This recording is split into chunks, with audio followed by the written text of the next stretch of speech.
welcome to another episode here on our podcast series. We're excited to be with you. And of course, today it's an emergency podcast because we saw red and we were in danger of maybe going a bit off track and looking at our computers, wanting to disconnect the internet. Panic stepped in, started to frantically message everyone that I could get some advice. My portfolio is tumbling. So I think it necessary that people understand what's going on here, and if we can shed some light as being experts in the field. So seeing red on just a weekend ago, we're seeing like there's some sort of recovery, but it's still not pulling the way that we intend. Should we be worried at this juncture in time, and should we be panicking? And what's your best advice based on what's going on in the market? If you needed the money today or tomorrow, yeah, you should be panicking. But this is not what investing is all about. Investing is typically for the long term. So this is just if you're 5 or 10 years away, if not more, from either retirement or education goals or any other types of goals. This is just a normal occurrence in the market. And no, you shouldn't be worried. You should do like I do when I see red in the stock market. I look at it as a buying opportunity. To me, it's like BOGO. Buy one, get one free. Exactly. So you say you see it as a buying opportunity. So that means that everything is probably on sale, and then you should be buying particular stocks that you probably couldn't afford when it was rising. And you say that also something interesting there, that if you needed the money yesterday, then it's a problem. So what does that mean in terms of a particular client? When you talk about investing, you shouldn't be thinking about, I'm going to invest my money today and next week I want to see 10% growth. Maybe you will, but that's not the strategy that you should be implementing when you're talking about investment. Bang on, exactly. Really, when you're investing for the long term. So everything that we've strive for within our team is planning. Right. So you should be planning. So we have a retirement plan, we've got education plan, we also have an investment plan. So if we've created a plan, or if your financial advisor that you normally deal with has created a plan that will hopefully ride through the test of time, then this is just a little blip in the strategy. If you need the money to buy a house within the next 3 to 5 years, then you shouldn't be in the market. You should be in a savings account, in something that's safe and fairly secure, like a GIC or a T-bill. So if you have crafted a plan, then really this is to me just like 2008, 2009 when the financial crisis hit. Everything that had the word bank in it collapsed 30%. Right. And if you panic like a lot of people did, is they sold at that time, and then the following year, 2009, the markets rebounded 32%. I remember and you say that because I remember in one of, I think it was securities class, that usually people would panic and sell, but the big investors would be the ones buying. So they do the opposite of what everybody else is doing, and because they understand that things are on sale. So we should be thinking in our minds, this is, as you said, a buying opportunity. I said all-you-can-eat buffet, that you can get all these stocks on sale. But why do people panic? Why is it that people are worried that, hey, I need to sell this before I lose more? Because we're human beings, right? We act on emotions. Yes, we're not Vulcans like Mr. Spock who deals, rationally. And the thing that you're referring to, there's a theory that goes the odd lot theory, right? Where you talk about the big guys and the small guys. So the big guys being the institutions, they do the opposite of what the little guys, the odd lotters, the people that buy an odd number of shares, they do the opposite of what they do because they deal with the heart, with the emotion. As opposed to dealing with the head, right? Like Mr. Spock. So when they're selling, when the odd lotters are selling, the big guys are buying, and vice versa. So as being human beings, yeah, you know, and it happens to all of us, myself included. Fear kicks in. Yeah. But again, this is where you probably want to go back to your plan and see, has anything changed? Yeah. Do I still have, am I still 10 years away or 20 years away? Then this, if we look at any stock market graph, will be probably a blip in the next 5 to 10 years. So hold steady. And I think these things happen probably every 10 years, right? There's a cycle that always happens. Well, 01, 08, kind of a, you know, Off within the 10 that. year. Yeah. But you take 2020 and now we're into that, you know, moving into this decade, we're probably going to have another shift. Maybe, who knows, right? Exactly. It's unpredictable. Exactly. I think another reason why people worry is because the stock market, I think, is a leading indicator of what maybe is going to happen in the economy. And there are talks about what happened in Japan, and then also here, it might be a reflective of what might happen. So there is a fear of the future.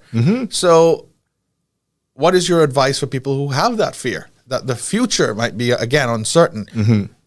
What's your advice to? Well, the whole thing about the future is that it is uncertain. Right. All right. So if I had a crystal ball and I could tell you exactly what's going to happen from now on for the next 20, 30 years, right, we'll probably not be hosting this podcast right now. You and I would be in Guyana or Antigua on the beach somewhere.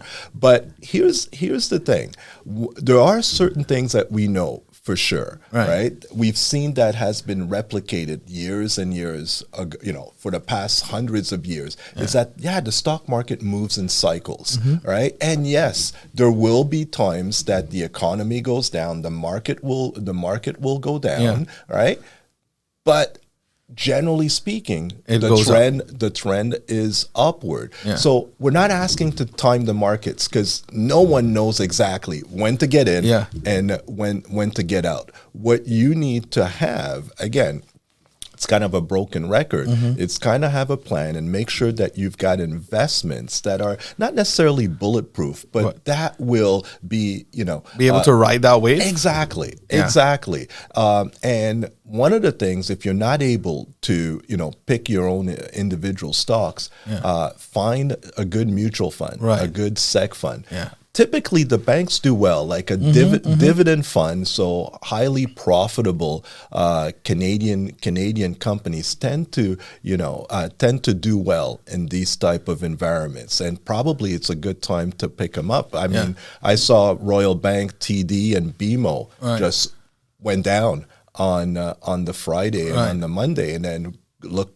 On Tuesday, it's, you know, when we're Friday today that we're doing this, and it's, you know, it's back up to the, you know, the previous day's high. So and the thing is that you said, like, when you're talking about your investment and your plans, ensure that you have that in terms of your stock approach. It's not you're diversified as much as possible, so that when one sector is particularly affected, which is tech stocks right now, seems to be very volatile, and it's always volatile. But you've got the banks to secure you. The banks are not going to drop by 10% or 15%. That means that something really terrible is happening. But you know, even if the banks decide to drop, you've got these other stocks that are going to rescue you. So you've got to have that balance in your investment portfolio, just like you have to have balance in your fixed income. That if you decide to go that way, it works. Whether it's equities, it's your fixed income. Now you're right. Like, this is kind of a precursor, but you know, we know that everything moves in cycle, just like our economy. So the impact that we saw that happen in Japan is because they were anticipating that there's going to be a recession in the U.S. market, and we know if the U.S. sneezes, we catch a cold. So it will have also an impact on us, but the fundamentals are not there yet, which indicates that that we're going through a recession. And a recession basically is 2 consecutive quarters of negative GDP. So a quarter is 3 months. So that means 6 months straight that our GDP is negatives, and our GDP is kind of the value of all the goods and services that are being produced in Canada, and we're not seeing that yet. Yes, things are slowing down, right? We're seeing shrinkflation, and we're looking at the Bank of Canada, which is trying to combat inflation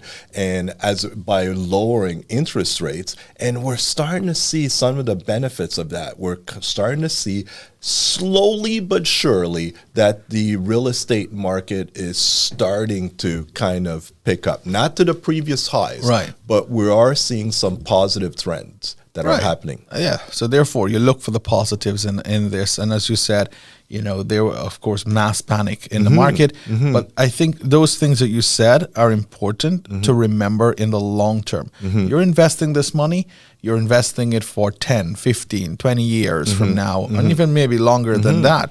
And you just will have these occurrences, and you just can't panic.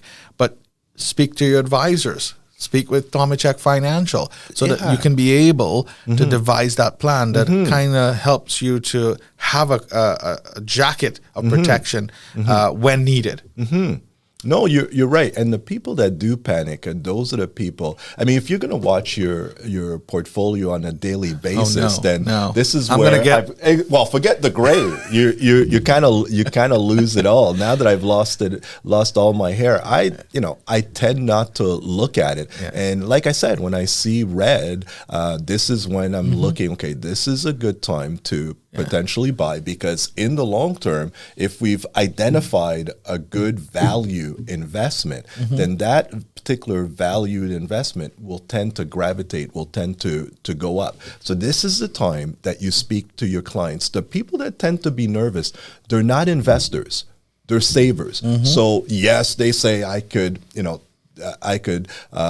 very high risk, I'm very much aggressive. But when the market kind of takes, kind of a pullback, this is when you realize that, hey, you're not truly an aggressive investor. That's right. Because if you were, then this particular short-term pain, you wouldn't have reacted the same way. So for those individuals, I strongly say that maybe the markets is not for you. Then maybe there's nothing wrong in terms of GICs, in terms of, T-bills, and even bonds to a certain degree, because bonds are kind of poised to go to do well because the interest rate is starting to go down, and bonds have an inverse relationship to interest rates. So their return, their yield, their price tends to go up when interest rates go down. So maybe you weren't exactly what you thought you were. All right. And again, go back to your advisor and see if the plan still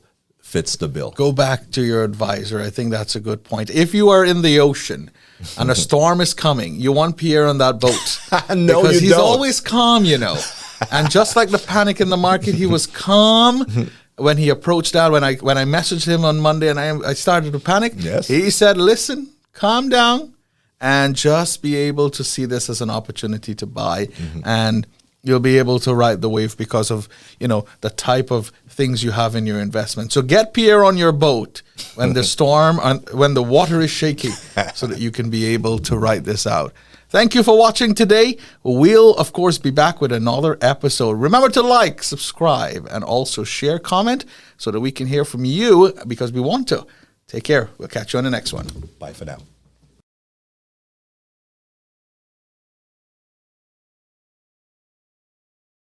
Thank you.